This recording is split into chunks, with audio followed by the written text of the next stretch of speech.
Oh iya. Coba tak. Ya sebelah kita.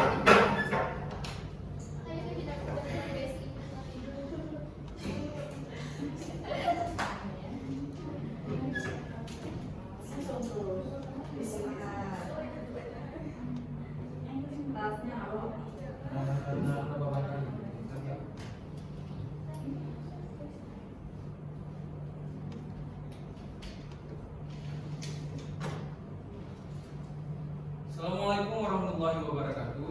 Waalaikumsalam warahmatullahi wabarakatuh. Bagaimana kabar adik-adik semua? Karena siang kalian mungkin agak ngantuk dan capek ya. Gak apa-apa, pelajaran yang saya sampaikan hari ini gak terlalu buat kepala pusing. Jadi sebelum kita mulai proses pembelajaran kita hari ini, ada baiknya kita berdoa dulu. Bismillahirrahmanirrahim.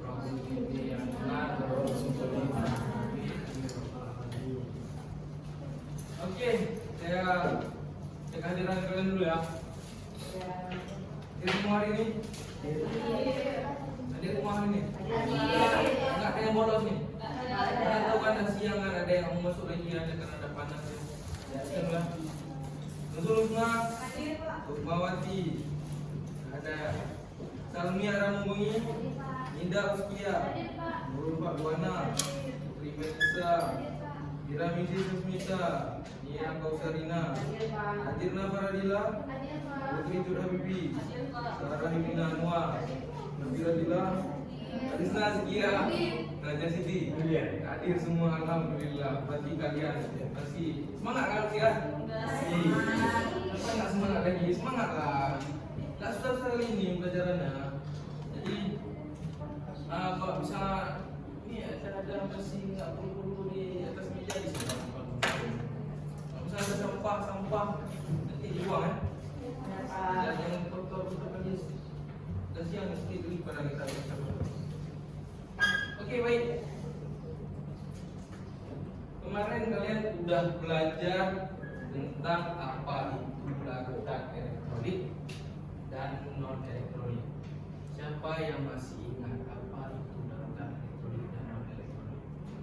Silakan bisa sekian. Larutan elektrolit adalah larutan yang mengandung zat terlarut yang dapat terionisasi menjadi ion saat dilarutkan dalam air atau produk lainnya sehingga dapat menghasilkan listrik. Sedangkan zat non elektrolit adalah larutan yang mengandung zat terlarut yang tidak terionisasi saat dilarutkan dalam air sehingga tidak menghasilkan listrik.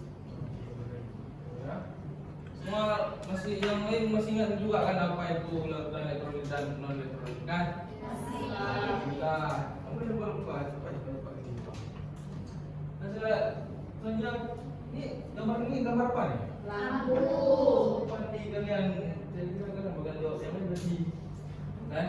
Lampu ini kan dia menyala karena ada Listrik. betul. Kita itu udah berhappy sikit kan? Biar baca kita jangan bosan di siang kita. Berarti kan itu lah. Nah, hari ini ada hubungannya juga. Pelajaran kita hari ini ada hubungannya juga dengan lampu. Hari ini kita akan belajar tentang perbedaan larutan elektrolit kuat, elektrolit lemah, dan non elektrolit. Apa sih bedanya? Yang pertama, perbedaannya ada dari alat uji elektrolit. Nah, nampak gambarnya? Yang pertama ada gelas A. Gelas A ini berisi larutan non elektrolit. Nampak di situ ya, lampunya tidak menyala. Jadi di situ. Kalau misal yang gelas B, misalnya gelas B berisi larutan elektrolit lemah. Lampunya menyalanya redup, tidak terlalu terang. Tapi bisa jadi juga dia tidak menyala. Jadi yang terakhir ada gelas C yang berisi larutan elektrolit kuat. Lampunya menyala abangku, lampunya menyala sekali ini, menyalanya. Ya, yaitu ini perbedaan yang pertama dari tes uji alat elektronik. Yang kedua ada dari terionisasi, ada dari zat yang terionisasi.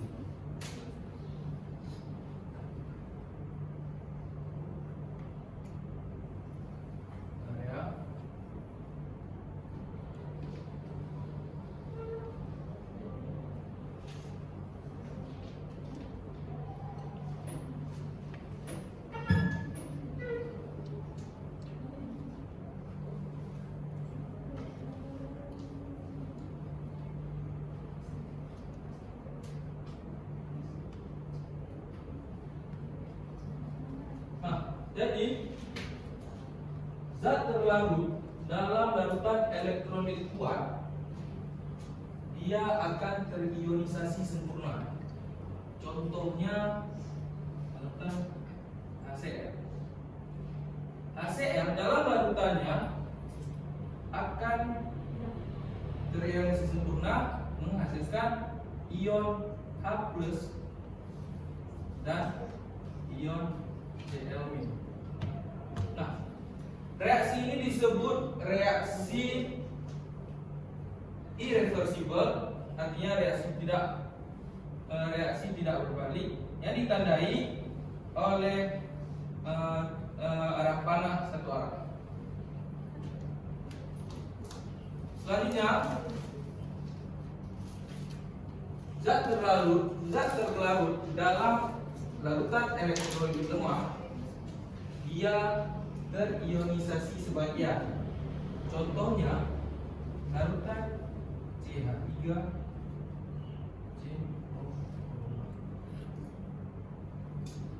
CH3COH dalam larutannya tidak semuanya berubah menjadi ion, semua berubah menjadi ion CH3CO bromin dan H+. Tetapi jadi dia masih bisa dia masih terdapat dalam bentuk molekul CH3COH. Nah, reaksi ini disebut reaksi reversible karena reaksi ini bisa balik, yang ditandai oleh tanda panah dua arah. Selanjutnya, zat terlarut dalam larutan elektrolit tidak mengalami tidak terionisasi. Lanjut ke perbedaan yang ketiga. Larutan elektrolit kuat memiliki derajat ionisasi atau alfa sama dengan 1, yang artinya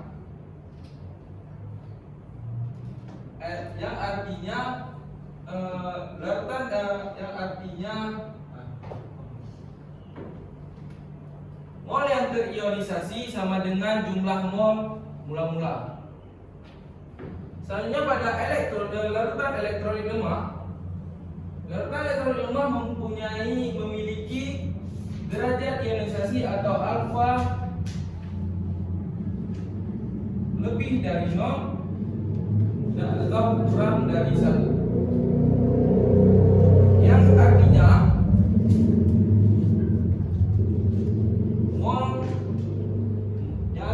mol yang terionisasi lebih kecil dari jumlah mol mula-mula. Sedangkan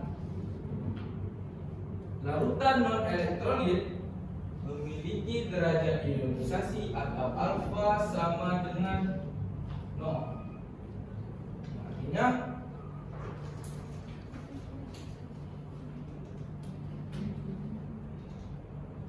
mol yang terionisasi sama dengan 0.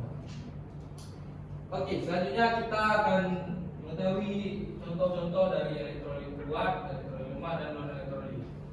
Yang pertama, contoh dari elektrolit kuat bisa berasal dari asam kuat.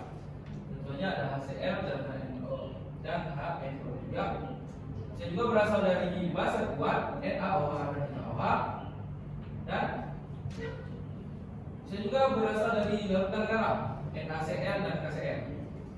Bisa Misalnya ada contoh dari elektrolit lemak bisa berasal dari asam larutan asam emas di CH3COH dan larutan basa lemak AlOH3. Sedangkan yang non elektrolit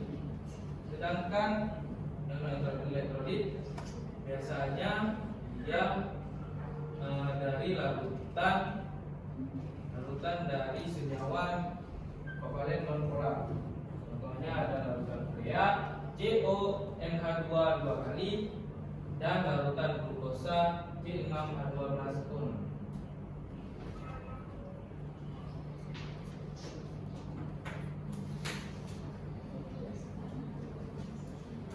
Oke, sudah sampai materi yang saya sampaikan sudah selesai.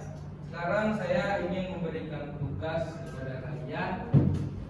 Saya akan lakukan KPD-nya. Silakan dikerjakan. Saya kasih waktu 15 menit. Karena ini soalnya cuma 3, jadi satu soal saya kasih 5 menit. Jadi saya baik saja.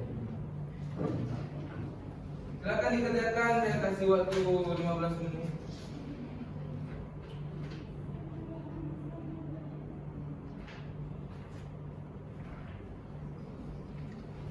Silakan dikerjakan. Sudah soal. Gimana?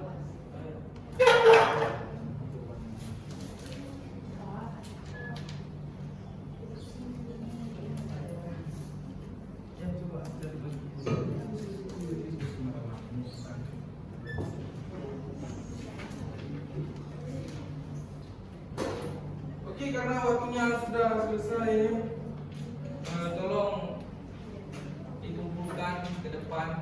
Satu orang saja yang kumpulkan. Kelas terserah bebas ya.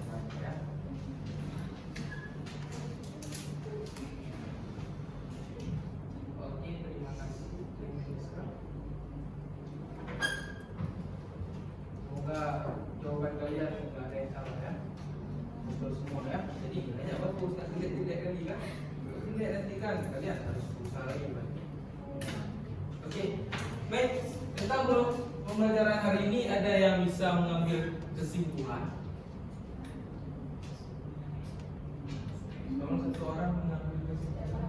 Oke, baik, silakan. Kesimpulan dari pembelajaran ini yaitu perbedaan antara penetapan kemampuan mereka untuk teriorisasi dalam air dan kemampuan mereka untuk memanfaatkan elektrolit kuat sepenuhnya teriorisasi, elektrolit lemah sebagai teriorisasi dan elektrolit tidak teriorisasi sama sekali.